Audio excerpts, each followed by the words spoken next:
LSJ Drive.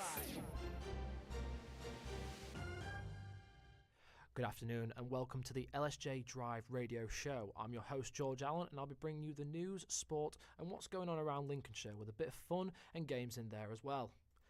Coming up on the show today, Keir Starmer has been talking more RAF involvement in the Middle East with more details on that in just a moment. It's a big sporting weekend coming up for Lincoln City and Boston United, and there's more news around unemployment again as it continues to affect young people. And what a lovely sunny day it's been in Lincoln. I'm told my knowledge on spring might be tested later on.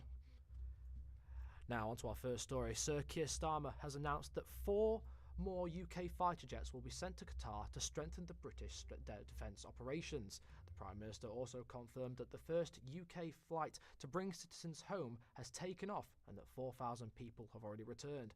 In the meantime, the Labour MP for Lincolnshire and the Parliamentary Under-Secretary Hamish Falconer has summoned the Iranian ambassador Saeed Ali Mousavi in response to the role that Iran is playing in the recent conflict in the Middle East. Today, Mr Falconer has spoken in the House of Commons on the conflict. So what has Mr Falconer said today in the House of Commons, Freya? Well, he has made clear that it is difficult to give advice to the families of those with loved ones in the Middle East, and he is urging those to contact the Foreign Office hotline for more specific information. Let's hear from Hamish Falconer when he spoke today in the House of Commons. I would encourage people to look at the specific travel advice. And after much painful experience of complex crises, I don't intend to provide a detailed definition of vulnerability. In a crisis of this nature, I would prefer people to speak directly to my officials to explain why they feel vulnerable so that we can give. And how does the Foreign Office plan to continue after the closure of the British Embassy? Well, the Labour MP is making it clear that this situation is extremely sensitive and they are doing their best with their experience to choose the most effective course of action in such a unique conflict. He told the House of Commons that they will provide all the help that they can. This is clearly an extremely sensitive moment. We will take the same approach this year that we did in the conflict last year. We will provide all the help that we can, but we must manage expectations in the absence of our embassy and in the long-standing absence of our ability to provide consular support in Iran. And I understand Mr Falconer has summoned the Iranian ambassador to the United Kingdom. What does he hope to achieve? Well, the summons follows the escalating behaviour by Iran as it continues to try and widen the conflict across the Middle East by attacking countries that have not attacked them. This presents a dangerous threat to the security of British citizens in the region, and the UK government is determined to protect national security and the lives of British nationals. Thank you for the update, Freya. Now it's time for our LSJ quiz, and I'm being told it is it's a spring-themed quiz. Millie joins us in the studio. Yes, thank you, George. So, we have got our springtime quiz for you during this drive time show. Now, George, I don't know about you, but it's been quite sunny outside. Have you managed to go out and see it yet? It has looked very nice outside, walking into lectures this morning and seeing it overall across Lincolnshire. It's looking like spring is upon us. Absolutely. Now, a lot of you that have been walking around the Brayford may have seen quite a few swans. Now, Lincoln is known for their swans, but George, do you know what a baby swan is called? Oh, I think I'm probably going to have to think about this one and then get back to you on it in a little bit. Absolutely. Now on to some news now. It's been a year since a collision in the North Sea left environmental experts concerned for the future of Lincolnshire wildlife. Since then, communities have come to get help clear the debris and get the ecosystem back on track. Our reporter Freya Smith has been to take a look at how work has been progressing. On the 10th of March 2025, an oil tanker collided with a container ship in the North Sea, just off the coast of East Yorkshire. The oil tanker was carrying around 220,000 barrels of oil, all of which were spilled into the ocean. But the mess did not stop there, as large lumps of hot melted plastic, called nurdles, from the ship's body quickly formed and began littering the ocean before washing up on Lincolnshire's beaches, as they saw local habitats become overrun with debris. I've come to Faring's Visitor Centre to speak with Chris Cook, Area Coordinator for British Divers Marine Institute for Yorkshire and Lincolnshire, about what impact the collision had on wildlife. Our main concerns were what were the ships carrying, is it a pollutant, what's the wide-scale effect, how much of it's in the water, what type of animal is it going to affect the most, because it could be something which floats on the surface, which affects mainly seabeds, for example. If it's something that goes deeper into the water, you're looking at your seals, your dolphins, your whales, your porpoises, your diving beds and things. And so our initial concerns were, what were the carrying, what's the overall effect going to be? Now, 1 year later, cleanup groups are trying to support the natural ecosystem by helping to maintain habitats that wildlife and marine life rely on. Charities and non-government organisations were concerned about the long-term impact that the collision would have on local and marine wildlife, as so many species rely on clean water for food sources and shelter. There was also a massive concern for the numerous nature reserves found along the Lincolnshire countryside. Vernon Chapman, chairman for the Barton Area Group for the Lincolnshire Wildlife Trust, told us if he's noticed an improvement in wildlife on the Lincolnshire coast following the group's efforts. I think with wildlife, it's very difficult to see the changes on a short-term basis. So we have volunteers on the reserve who do management of the reed beds, and so we have a group of maybe 20 people come on Tuesday and Wednesday and at the weekend to sort of shape the environment and help keep things under control. Well, it seems that nature is on the mend, and I have no doubt that in another year's time our Lincolnshire coast will be thriving. Thank you, Freya, on that progress report. Hopefully things will be looking up for the Lincolnshire wildlife, especially those pesky swans in the Brayford. On to sport, exciting news for Lincoln City fans as the club have announced a new multi-million-pound plan to redevelop the LSJ Stadium. This news is a clear sign of intent from the Imps as they hope to reach promotion to the Championship. James Yarrow has the latest. This is Lincoln City, and the Imps are flying at the top of League One, chasing a return to the second tier of English football for just the first time in 65 years. Formerly known as Sincil Bank, the LSJ Stadium has been the home of Lincoln City since 1895, and these developments will be the most high-profile changes since 1999.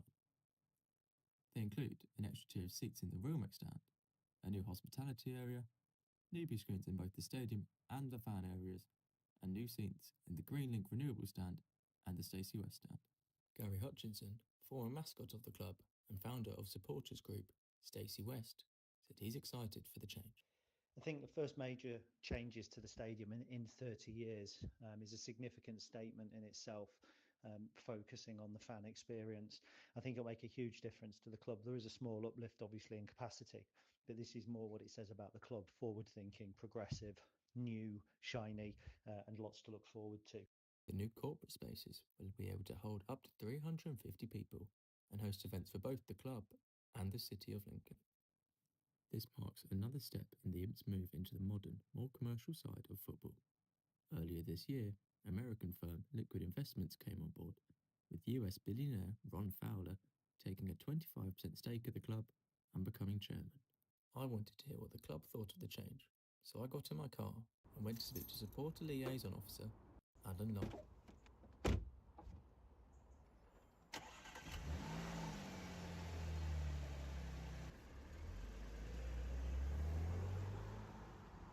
Well, I mean, first and foremost, of course, it's a better match day experience. We pride ourselves on our match day experience. It's not just about coming to the football, it's the whole package that you get when you come to a match at the LSJ Stadium. And of course, for the club itself, it will be a huge revenue stream, not only on match days, but on non-match days as well. In a statement from the club, Jason Futures, Chief Growth and Innovation Officer at the Imps, described the improvements as a really exciting step forward. The club hope the work will be finished by the start of the 2026-27 season. James Yarrow, reporting for LSJ Drive. LSJ News. Now the time at 4:25. Here are the news headlines with Ella Hull. Keir Starmer has announced that the UK will be sending 4 Typhoon fighter jets to Qatar to aid defensive operations in the Middle East. The Prime Minister said these jets are a part of a broader strategy to protect British interests. Residents near RAF Coningsby have been warned about the increased activity in the area as RAF training is set to take part in a new initiative, Exercise Agile Warrior 26. This news comes as conflicts in the Middle East have escalated. Lincolnshire Police have reported a man has been charged with robbery following an incident in Skegness. Jack Northridge, 28, appeared at Lincoln Magistrates and has since been bailed. And pothole repairs will be happening tonight ahead of the Lincoln 10k race next month. Crews will be working from 8 p.m. to 6 a.m. with full road closures in place along the full length of Newport between the Lincoln Bypass and Newport Arch. Thank you very much, Ella. And on to the weather for today. Well, the sun has been shining and it has been out until around 5 p.m. today, so there's not that much sunlight left for people. And there's been highs of up to 16 degrees today. If you ask me, that's kind of pub garden weather, with a lows of 10 degrees tonight and a 60% chance of rain. Tomorrow, it's going to be cloudy all day with a high chance of rain in the afternoon. Highs of 9 degrees with 9 mph winds. Now let's see what's going on the roads. Here's Millie Johnston. Yes, thank you, George. Here's the travel for you then. There's no specific incidents to note down here in Lincolnshire. However, over the west side of Lincoln, traffic is building at Saxelby Road roundabout, with roadworks taking place just slightly further down on the A57. Now, Riseholme Road roundabout is also getting busy due to the current time of evening as people are trying to make their way home from work and school pick-up and drop-offs. Now, the roads between Lincoln Road roundabout and Rugby Road roundabout along the A15 in particular are also starting to get quite heavily congested, so I would suggest avoiding those areas if possible. Now, heading into the city along Tritton Road roundabout is getting very, very busy, as well as the bottom of Carholme Road and the bridge in between those 2 points. It's getting very busy close to us here at the University of Lincoln. And again, because of the time of evening, the High Street along St Mark's Street is also getting rather busy. Now facing the consequences of the rise in unemployment. Following Tuesday's spring forecast, unemployment is set to rise, leaving support services to endure the demand, and there seems to be a particular impact on younger people. Our reporter Merrin Hobson tells us more about the situation here in Lincoln. So Merrin, how is Lincoln affected by this rise in unemployment? Yeah, so alongside this week's national forecast, Lincoln is enduring the increased need for support when it comes to employment. Support services across the city are overwhelmed with the rising demand for their help, particularly from young people. Looking at the statistics, last month the Office for National Statistics revealed that unemployment had hit its highest rates in nearly 5 years. And the East Midlands were towards the top of the table in terms of highest unemployment at a rate of 6%. This has left services providing more work and the support than what they had to around 8 years ago. I spoke to Gabby Wright from support service The Network, who illustrated the rebound effect this rise has had on employers and services like them. All of the other support services that we would normally refer out to in 2018 are now so overwhelmed themselves that we're seeing more of the issues where we're having to get more hands-on. And it's not really necessarily our place, but we're like providing a lot more on a dark tone, like a lot more advocacy. So why are young people particularly affected? So going into 2026, 12.8% of people aged 16 to 24 were not in education, employment or training, which had increased from the previous season. In my chat with Gabby, she mentioned that young people are bearing the brunt of this economic situation. This is particularly problematic in the East Midlands and Lincoln, which has a higher youth unemployment. Gabby said one of the multiple reasons for this issue is the disconnect between school and employment, with many young people lacking the necessary skills an employer wants. She said they have seen a rise in graduates asking for support as there is a struggle to obtain graduate-level jobs. And consequently, the network witnessed a huge impact on young people's mental health, especially issues to do with the lack of hope, isolation and anxieties, which Gabby tells us more about. It's the isolation and the social anxiety is the other big one as well. That's a massive issue because a lot of working life creates a social life, which it shouldn't, but it gives you the finances to do it and stuff like that. And if you don't have work, that kind of disappears, especially if all your mates have gone off to uni and you've been left behind, like all your support and social structure is gone. Why is this situation difficult for support services? So it's actually not just employment services that are suffering from this current pressure, but the increased demand has a knock-on effect for services such as housing, well-being and financial stability, which are all available in Lincoln. This means those who may be socially vulnerable may not be able to get the help they need. And following this week's spring forecast, this pressure does not seem to be leaving anytime soon, with the unemployment rate to rise to 5.3% from a previous 4.75%. The next set of data by the Office for National Statistics will be released later this month, which will hopefully offer more into 2026's rise in unemployment. Thanks. Okay, and back to the quiz now with its special springtime theme. Here's Millie. Yes, George, we are back with the quiz. Now, before our little break, I asked you, what is a baby swan called? Now, before I ask you for the answer and reveal what the answer is, I actually have a little fact for you.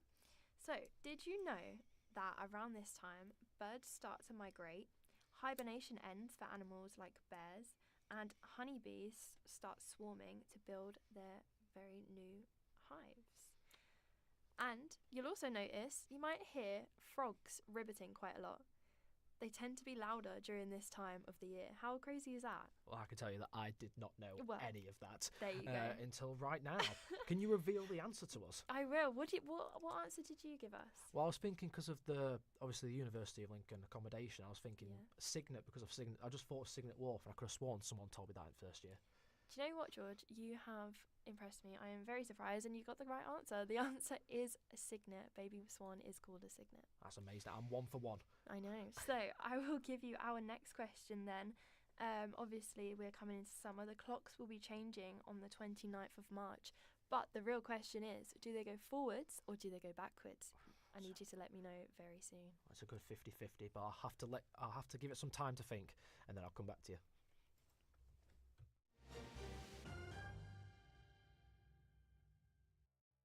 Lindum Hockey's chances at promotion drops as their 2-2 draw against Sheffield means they now fall 6 points behind. Sheffield travelled to the Lindum Sports Association in Lincoln to face Lindum, who hoped their home field advantage would be the key to the win. It was a game full of goals, yellow cards and ultimately frustration that saw neither team come away with the maximum 3 points, with a 2-2 draw resulting in each team going home with only 1. In a game for Lindum's promotion hopes, a missed win will be an upset. Our reporter Ella Bebbington can tell us more. So Ella, was it a tough result to take for the team today? There's certainly some upset at the LSA today, George.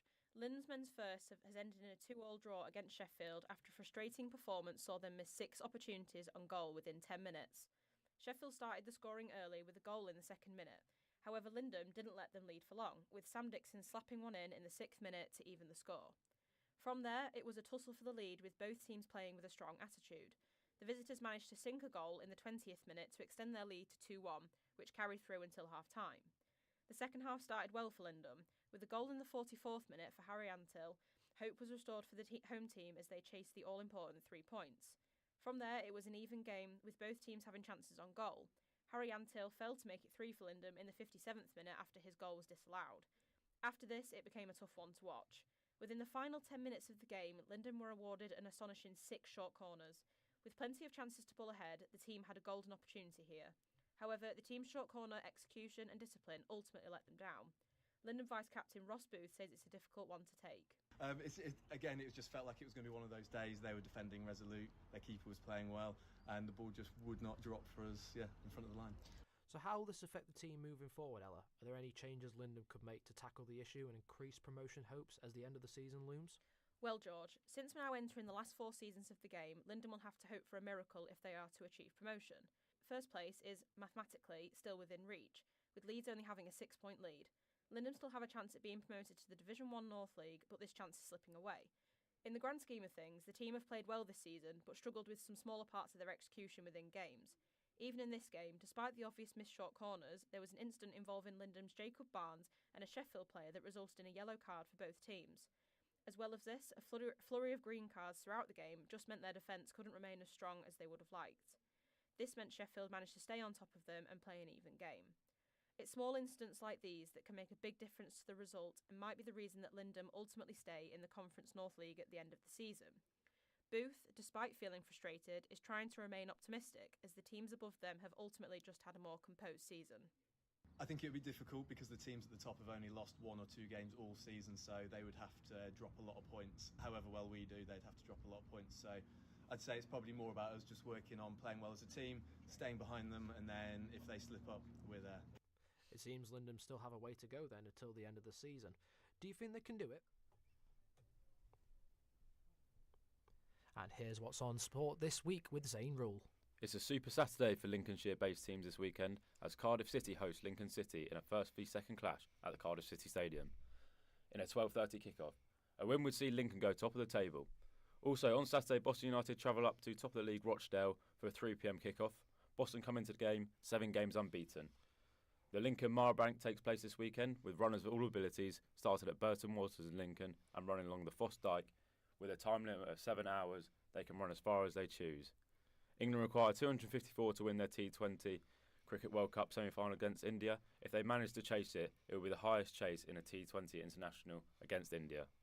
The UK Darts Open begins tomorrow at Butlins, Minehead. Luke Litter is the favourite to lift the trophy. Thank you very much, Zane. Developers in Lincoln have been unveiling the projects produced during a 48-hour game design marathon, only weeks after this year's Lincoln Game Jam. The main event, hosted earlier this year as part of the worldwide Global Game Jam, brought together teams of programmers, artists and designers to create original video games from scratch in just a single weekend. Our reporter George Spoett caught up with Merrin to find out more. Sure, the Lincoln Game Jam is a dynamic, time-restricted programming event that takes place annually, where participants from around the region come together to build their own playable game within a time frame of around 48 hours. It unites local artists, musicians, designers and programmers to collaborate collectively in order to produce a game based on a key central theme within this year's theme, Out of Control. The event this year took place on the University of Lincoln's campus and began from January the 30th up until February the 1st. Many students from the University of Lincoln attended, with even some participating. I also attended the Game Jam review that took place a few days ago, allowing the successful teams to showcase how they devised and built their games. Anyone can participate, whether that's current students, alumni, or any member of the public who wants to compete. Across the whole event, roughly 80 people attended, across approximately 20 teams. While a lot of teams formed way prior to the event, a few were also created on the day. What tools or platforms were most commonly used to program these games, and what challenges did the participants encounter while making the games? Unity and Unreal Engine were by far the most used, with a few also opting to use Godot. One thing that was notably interesting was how differently the games looked according to what software they used. The time-restricted component is certainly one of the most hindering elements of the process. Participants also were put under huge pressure to produce something engaging as well as something that actually works. The winning team actually produced their own version of Prop Hunt, which is a game that's commonly used in other game formats.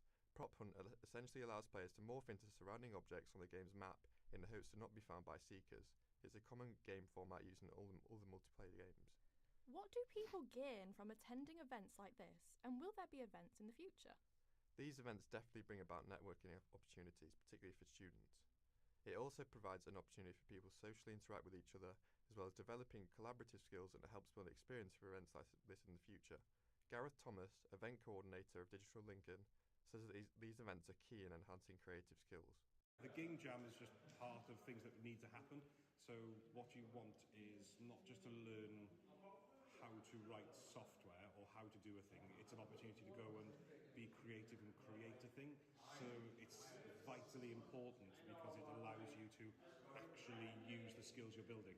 Events are typically held annually, and the organisers have already scheduled an event for next year.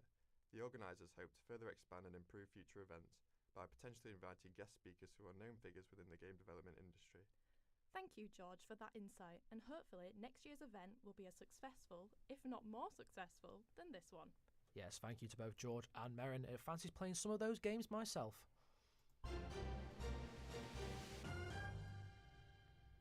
And now, with the time at just about 4:40, here are the news headlines with Ella Hull. Keir Starmer has announced that the UK will be sending 4 Typhoon fighter jets to Qatar to aid defensive operations in the Middle East. The Prime Minister said these jets are part of a broader strategy to protect British interests. Lincolnshire reform leaders are scrapping their aim to be carbon neutral by 2050, calling it unachievable. After disrupting the county council meeting, protesters were removed, claiming they felt the council didn't care about climate change.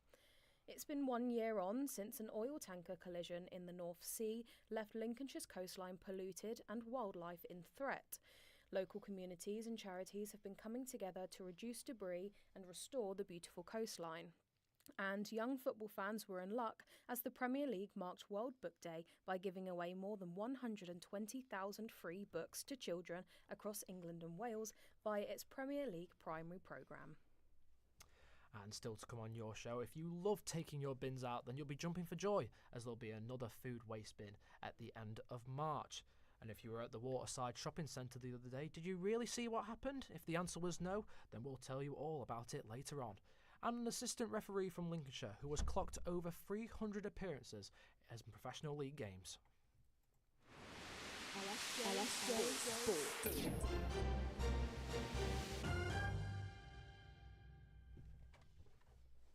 And now onto your sport bulletin. Here's Zane Rule with the roundup. Lincoln City faced their biggest test so far in their race for promotion to the Championship as they travelled to South Wales to take on top of the table Cardiff City. The Imps come into the game full of confidence off the back of an emphatic 4-0 win over Blackpool. The win saw goals from Conor McGrandles, Rob Street, Dom Jeffries and Ryan One, which helped to consolidate their second place position.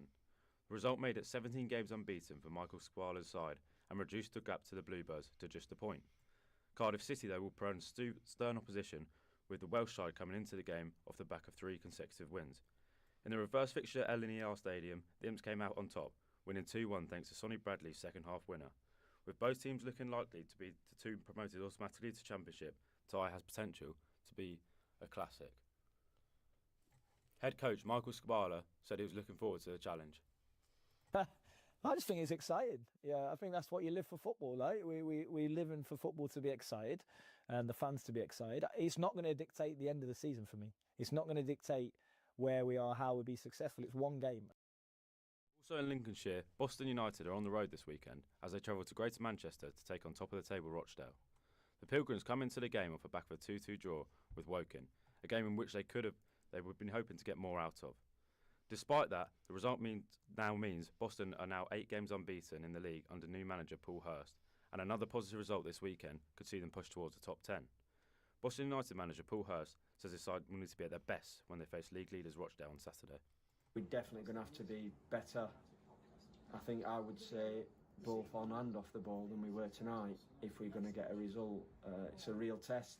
You look at it, they haven't lost for a long time, but it's a nice challenge. You know, it's a nice challenge to have, to go and test yourself against, realistically, one of, if not, the best team in the league. The Lincoln Marrowbank takes place this weekend, offering runners of all abilities the chance to try a new distance or train for something longer. Starting at 9 AM on both Saturday and Sunday at the picturesque Burton Waters, runners have 7 hours to run as far as they fancy along the Roman-built Foss Dyke. Last-minute entries are still available for the Marrowvan website. In darts, the UK Darts Open gets underway at Butlins Minehead tomorrow with reigning world champion Luke Little the favourite. Hand it back to George now for news on the bins. Thank you very much, Zane. Now, did you know that every house in Lincoln will be getting a new bin? If not, you do now. City of Lincoln Council are rolling out new food waste bins ahead of their first collection at the end of March. Here to tell us more is our reporter Ella Hull. So every house in Lincoln gets a food waste bin. The City of Lincoln Council started delivering food waste bins this week as part of a government mandate which has councils all over the country introducing food waste collections. Let's find out more from Caroline Bird, the Community Services Manager for Programmes at the City of Lincoln Council. We've just started this week, so the 23rd of February we started delivering across the city. We expect it to take about 5 weeks, so right up to the collections starting. Sir, when will the collections be? Well, the food waste bins will be collected on the same day as all your other bins, so general bin and your recycling, and those who receive an outdoor 23-litre curbside caddy can just leave it with the bins you already have. Every household in Lincoln will receive a small grey 5-litre caddy as well, a roll of liners for that bin and an information booklet. This bin can be kept inside, and here you can separate your tea bags, your potato peelings from your general waste. And Caroline is back again to tell us about the importance of separating your food waste. In environmental terms, by taking the food waste out of the waste stream and dealing with it separately, it can be processed by anaerobic digestion, processed separately and turned into clean energy. Sir, what are people saying about these new bins? Well, I've been reading some comments on the City of Lincoln Facebook post about these so-called food waste caddies. And a lot of people are concerned that they won't have room for these new bins. And some locals are even commenting that instead of filling the bins with food waste, they'll use them to store bird feed and cat litter. And workmen are even saying they're perfect to carry their tools. But others are feeling more positive about the caddy, with one calling them brilliant and useful, and others commenting that it's a place to put the bags of salad that they tend to buy but never even eat. Well, what a wide range of responses. It has definitely got people talking, hasn't it? Thanks, Ella. Yes, thank you very much, Ella, and for my new nickname as well, Merrin. I really like that nickname. Now it's time to head back to our quiz and find out the answers to our previous spring-themed question. Here is Millie with her question. Yes, thanks, Merrin. I'm back. So, obviously, before the break, we asked the question, the clocks change on the 29th of March, but do they go forwards or backwards? Now, a few little facts for you about March. March was actually the first month of the year in the Roman New Year. And in 1876, Alexander Graham Bell made the first ever phone call in March. And Monopoly was also invented in March. So there you go. Now, our final question of tonight's show is, which date does summer officially start? Now, I will give you a small hint. I don't know if it will help, but on this day, it's actually the longest day and the shortest night of this year. It's going to be a tough one, but I did think for the previous question that the answer was forward. I wasn't sure if I was certain of that. Did I get that one correct? You did. I did. You Oh, did. wow. I know. Sorry, I was so shocked that you got it. That you were going to get it right. Thank you. I just skipped over it, you know. To be honest,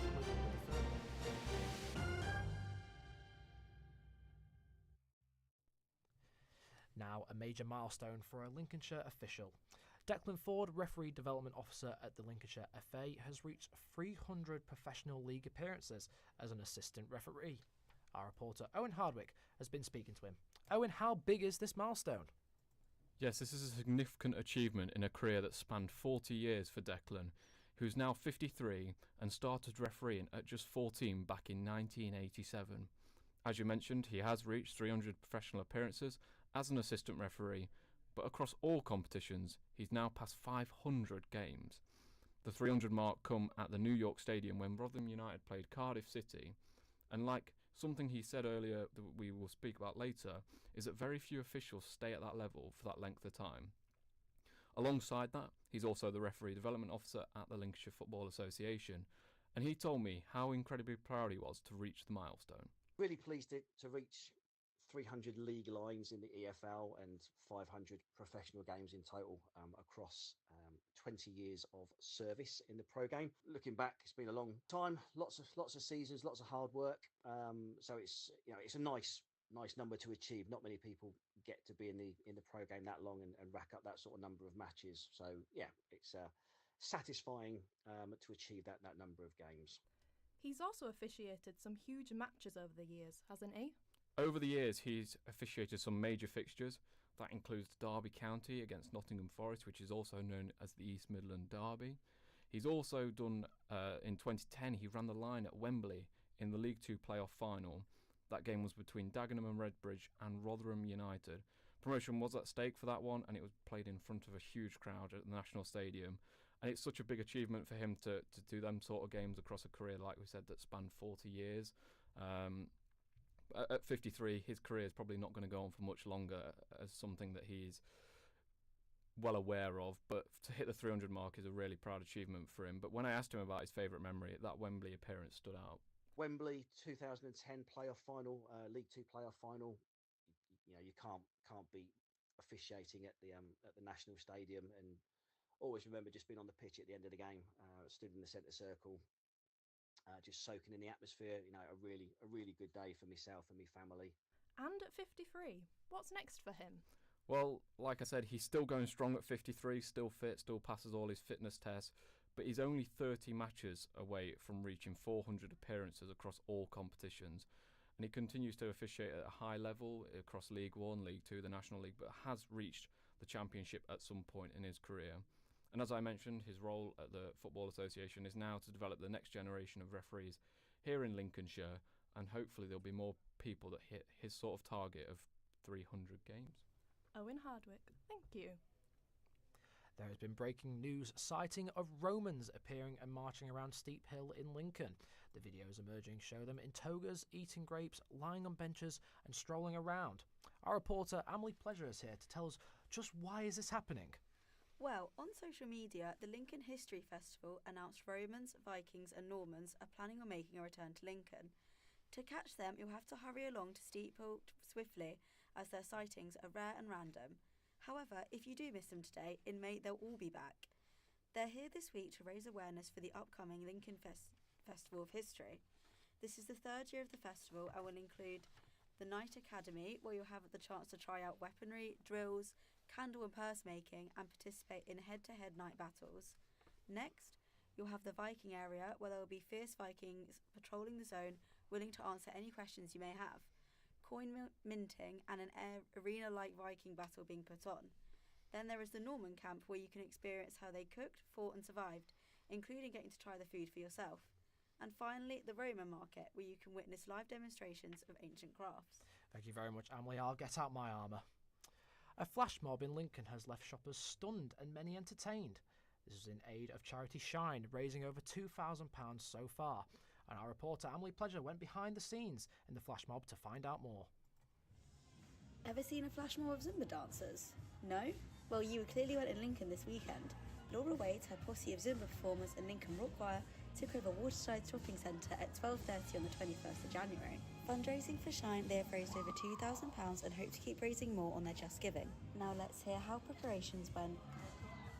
It's been manic, it's been a lot of fun. We started preparing really early on. We choreographed some routines to do in classes, and then nearer the time we started doing some rehearsals. But what made Shine stand out to Laura? I really wanted to find a charity that meant something to me, and my biggest passion is just mental health of children. I feel like if you can kind of intervene early enough on, you can really make a difference and change the whole direction someone's life might go in. To understand more about Shine, we spoke to Lucy Goodchild, who was there on the day and represented the charity. So Shine are a regional mental health charity supporting individuals and communities across Lincolnshire and beyond to support people to live well. The tension is building here right now. Everyone's getting so ready to go and do the event. There's a lot of mingling around, talking to everyone about how they're feeling. And we're just getting ready for the flash mob to begin, and everyone is in very high spirits. Excited, yeah. I've kind of got a little sparkly feeling in my tummy, but yeah, lots of energy for today. So yeah, not too nervous actually. Pretty good. And just like that, the performance began.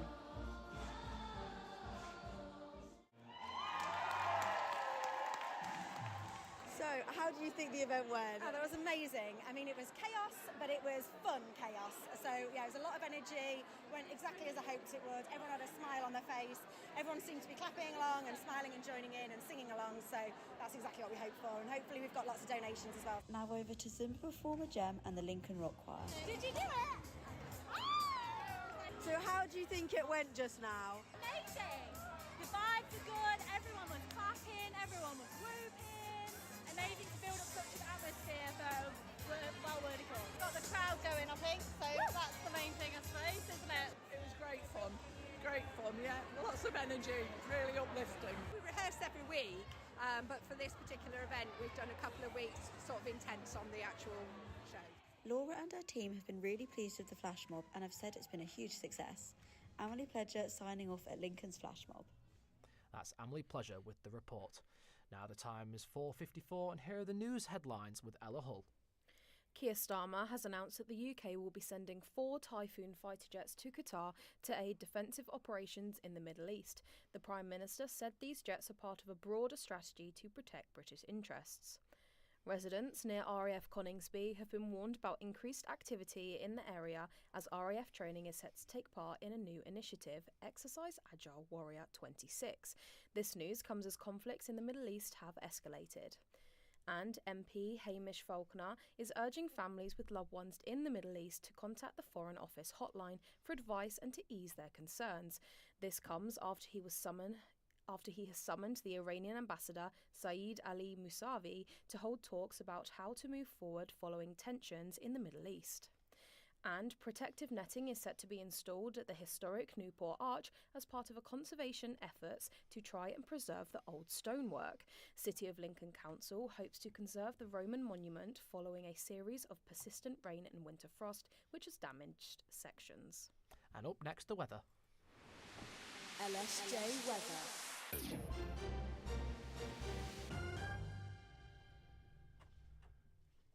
An updated weather update for you guys. The sun is out until 5 p.m, so sometime around now you'll be seeing it setting, and there's been temperatures of 16 degrees today.